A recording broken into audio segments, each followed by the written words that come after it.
Madam কি কি পরীক্ষা লাগে একটা রোগীর স্তন ক্যান্সার আছে কি না আছে বোঝার জন্য বা জানার জন্য?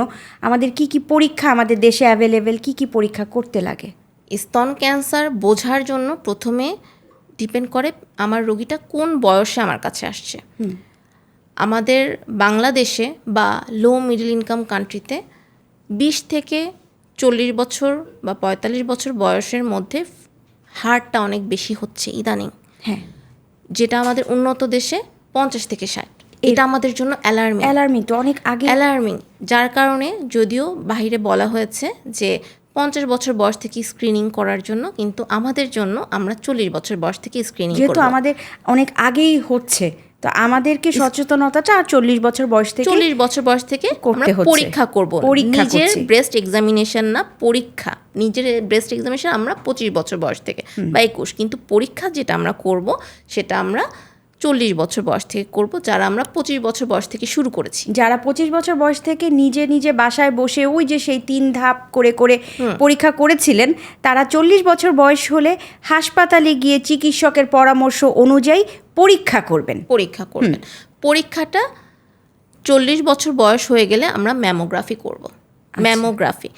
যদি আমার 40 বছর বয়সের আগেই কোনো কিছু সন্দেহজনক মনে হয়, আমি আলট্রাসোনোগ্রাফি করব। শুধু কি আমি ব্রেস্টের করব? আমি শুধু স্তনের আলট্রাসোনোগ্রাফি করব না, আমি স্তনের সাথে আমি আমার বগলটাও চেক করতে হবে। এটাকে এক্সিলা, আমার ultrasonogram of breast and axilla করতে হবে। ম্যামোগ্রাফি যদি আমি করি, mammography of breast and axilla করতে হবে। ম্যাডাম একটু ছোট করে যদি বলতেন যে আলট্রাসোনোগ্রাম আর ম্যামোগ্রাফির মধ্যে মানে পার্থক্য কী?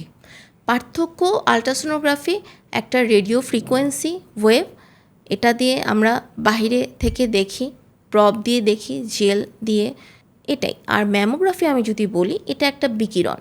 আপনি যে বললেন যে রেডিওথেরাপি একটা বিকিরণ, ম্যামোগ্রাফি একটা বিকিরণ, কিন্তু রেডিওথেরাপিতে আমরা অনেক ডোজ দিই। আচ্ছা আচ্ছা। ম্যামোগ্রাফিতে খুবই অল্প ডোজ যায়, 15 থেকে 50 হায়েস্ট, খুবই অল্প ডোজ। সেই বিকিরণ দিয়ে আমরা ব্রেস্টের কন্ডিশনটা দেখি, বগলের কন্ডিশনটা দেখি, যে কী অবস্থা, কোথাও কোনো ধরনের সন্দেহজনক কিছু আছে কিনা দেখা যায়। তার মানে আমি যদি একটু সহজ করে বলি যে ম্যামোগ্রাফিতে একটা বিকিরণের মাধ্যমে ব্রেস্টের যে আদলটা, তার যে ছায়াটা, সেই ছায়াটার একটা ছবি আমার সামনে ভেসে আসবে। ম্যাডাম এখানে একটা গুরুত্বপূর্ণ কথা বলেছে আমাদের দর্শকদের জন্য, যে নন ইনভেসিভ।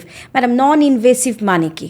মানে আমার বাহির থেকে আমি দেখতে পাচ্ছি, আমার ভিতরে ঢুকতে হচ্ছে না, আমার কোথাও কোনো কাটাছেঁড়া করতে হচ্ছে না, কোথাও কোনো ইনজেকশন দিতে হচ্ছে না, আমি শুধু গেলেই হচ্ছে, শুধু আমাকে যেতে হবে, সাহস করে যেতে হবে, এই উদ্যোগটা নিতে হবে যে আমি যাব, বাকিটা আমরা তো আছি দেখার জন্য। তাহলে ম্যাডাম যদি নন ইনভেসিভ এই পরীক্ষাগুলো হয়ে থাকে, তাহলে এই কাটাছেঁড়া করেও কি দেখার কোনো ব্যবস্থা আছে?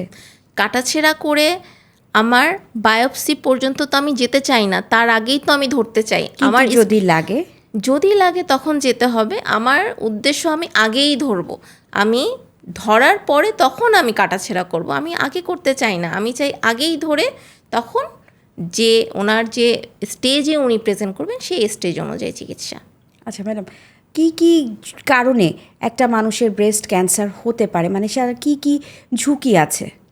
ঝুঁকির মধ্যে 1 নাম্বার ঝুঁকি জিনগত ঝুঁকি, যদিও সংখ্যা কম, জিনগত ঝুঁকি। যাদের জিনগত ঝুঁকি থাকে তাদের দেখা গেছে যে তার জীবদ্দশায় 60 থেকে 80% কেসে উনি ব্রেস্ট ক্যান্সারে আক্রান্ত হবেন। তাহলে তো জিনগত ঝুঁকি আমার সাধারণ জনগণের মধ্যে পার্সেন্টেজ অল্প হলেও যার হবে তার কিন্তু আবার 70 থেকে 80% চান্স আছে। তাহলে এটা কিন্তু মানে সংখ্যায় কম হলেও নিজস্ব চান্স কিন্তু অনেক বেশি। নিজস্ব চান্স অনেক বেশি, 70 থেকে 80% মানে তো অনেক বেশি। এই কারণে এটাকে প্রথমে রাখা হয়েছে। এবং এই জিনগত ঝুঁকি, জিন আমাদের অনেক আছে, তার মধ্যে স্পেসিফিক 2টো জিনে এই ঝুঁকিটা অতিরিক্ত বেশি, এবং এই স্পেসিফিক 2টো জিন আমাদের অনেক বেশি পাওয়া যায় ব্রেস্ট ক্যান্সার। ম্যাডাম যদি জিনের নাম বলতেন।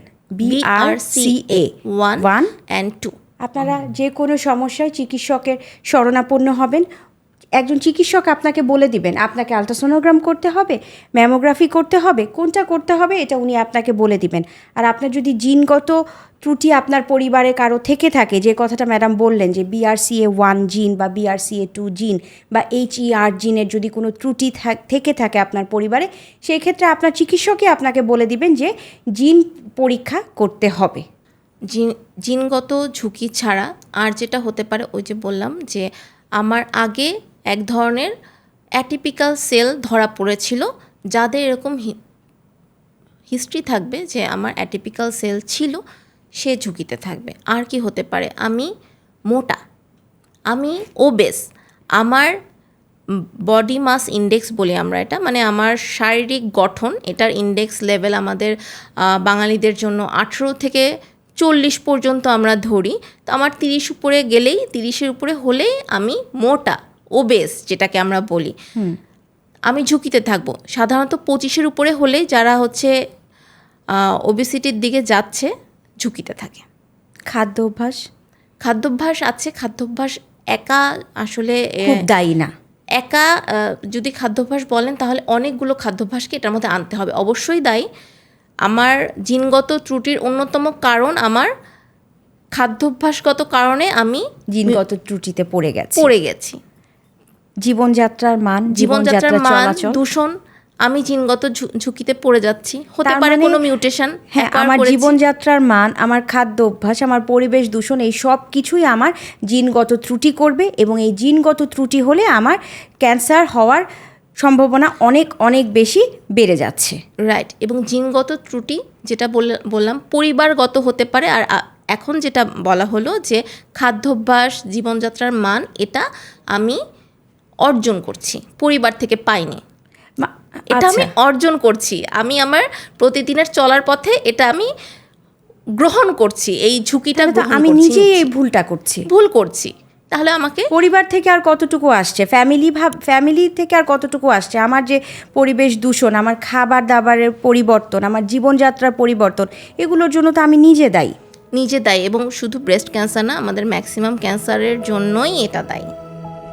ভিডিওটি ভালো লাগলে লাইক, কমেন্ট এন্ড শেয়ার করুন।